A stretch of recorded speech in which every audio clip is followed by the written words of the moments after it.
Hello everyone, আসসালামু আলাইকুম। আশা করি সবাই ভালো আছেন, আমরাও ভালো আছি।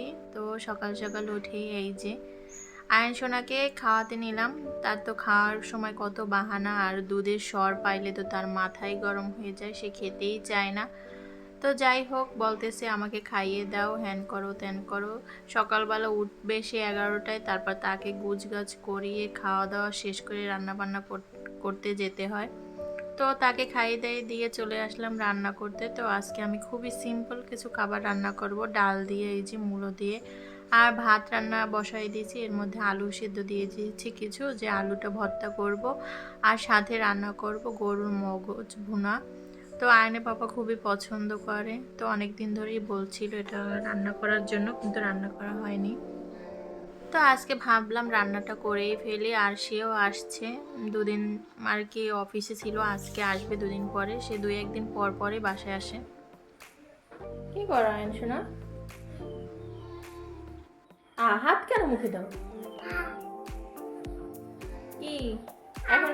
এখন আবার কি বায়না? সারাদিন আইসক্রিম খাইলে তো ঠান্ডা লেগে যাবে বাবা। কি আইসক্রিম খাবা? দুধ আইসক্রিম? ও, ওই যে যেটা বানিয়েছিলাম ওইটা? একটাই তো আছে, দেখি। আয়ন আবার আইসক্রিম খাওয়ার বাংলা ধরছে। তাই এটা পানিতে ভিজাই তারপর বের করতে হবে। না, বেসিং এর কাছে নিয়ে যাও, আস্তে করে দিয়ে দাও এখানে। আয়ন সোনা এখন আইসক্রিম খাবে।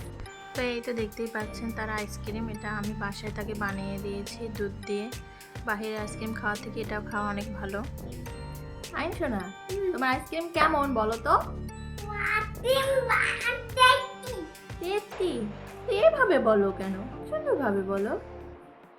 অনেক মজা, তাই? আমি যে দুধ মালাই আইসক্রিম বানাই দিয়েছি, না গো? এই যে বলো বন্ধুদের লাইক দিয়ে দিতে। লাইক দেন, আইসক্রিম খান। বাই বাই, আল্লাহ হাফেজ। তো ভিডিওতে দেখতেই পেলেন তার বাহানার শেষ নেই, সে আইসক্রিম খাবে কতক্ষণ, এটা আছে ওটা আছে, এসে আমাকে রান্নাঘরে খুব জ্বালাতন করে। তো তাকে আইসক্রিম দিয়ে খাইয়ে তারপর আমি চলে আসলাম রান্নাঘরে। এদিকে আমার ডাল এবং ভাত রান্না করা হয়ে গিয়েছে, এখন আমি মগজ ভুনাটা করব, যার জন্য আমি খুব বেশি করে অনেকগুলো পেঁয়াজ দিয়েছি। আর মগজ ভুনায় তো সাধারণত পেঁয়াজটা একটু বেশিই দেয়, তা আমিও সেরকমভাবে অনেকগুলো পেঁয়াজ দিয়ে দিয়েছি এবং একটু ভেজে নিয়েছি। তারপর দিয়ে দিয়েছি এতে গরম মশলা, এখানে ছিল দারচিনি, এলাচ, লং আর গোলমরিচ এবং তেজপাতা। সাথে আমি দিয়ে দিয়েছি পেঁয়াজ এবং রসুন বাটা আর আদা আর জিরা বাটা একসাথে করা। তো এটাকে আমি ভালোভাবে একটু ভেজে নেব, ভেজে তারপর এর মধ্যে আমি সব গুঁড়ো মশলা অ্যাড করব। তো এখানে আমি দিয়ে দিয়েছি হলুদের গুঁড়া, মরিচের গুঁড়া এবং লবণ দিয়ে আমি ভালোভাবে কষিয়ে নিয়েছি। ও এটার মধ্যে আমি আরও একটা জিনিস ইউজ করছিলাম, সেটা হয়েছে রাঁধুনি মাংসের মশলা, সেটা অল্প একটু এখানে দিয়েছিলাম। আমি সবসময় এই রান্নাটা একটু সাধারণভাবেই করতে পছন্দ করি, যেহেতু মগজে আলাদা একটা নিজস্ব টেস্ট আছে, সেটা বজায় রেখেই রান্নাটা করার চেষ্টা করি। তো এই তো মশলাটা কষানো হয়ে গেছে, এখন আমি মগজগুলো দিয়ে দিয়েছি। অনেকেই বলতে পারেন যে এত বড় বড় করে, আমার হাজব্যান্ড এরকমভাবেই পছন্দ করে যে মগজটা একটু বড় বড় থাকবে, মুখে লাগবে।